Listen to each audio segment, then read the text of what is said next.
For the first time, dramatic dash cam video from the Independence Police Department. Now, this comes on the heels of a deadly year for officers across the nation.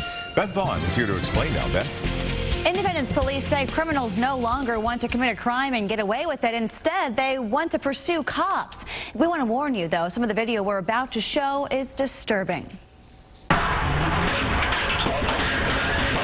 What started with a carjacking ended with gunfire. The suspect on the left side of the screen fired repeatedly at an Independence police officer. The threat continued, so the officer inside this car took action. Once that threshold has been reached where lethal force is justified, anything can become, in effect, a lethal weapon. Captain Cato says the officers involved did the right thing. I'm proud to be associated with them. That day, the suspect, Nicholas Waller, was shot in the right shoulder and then run over. He lived to tell his story in prison. Society does seem to be changing.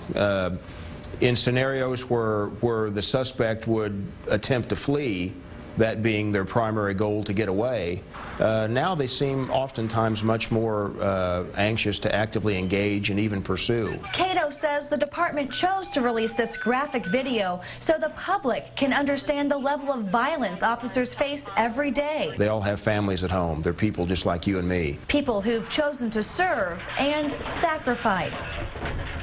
Last year, law enforcement deaths rose 13%, totaling 174 nationwide. That's the third largest death toll for law enforcement officers in the last decade.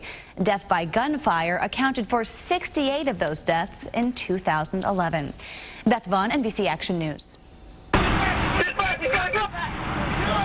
Well, as Beth just mentioned, this is the second dash cam video Independence Police released. March 29th, police pulled over a suspected bank robber on I-70 near the Bass Pro Shop. The man got out of the car, as you see, approached police and then shot at the officers. Police returned fire, hitting the suspect in the leg. Later, off camera, the man shoots and kills himself. When police searched his car, they found evidence connecting him to 7 bank robberies in Kansas City and St. Joseph.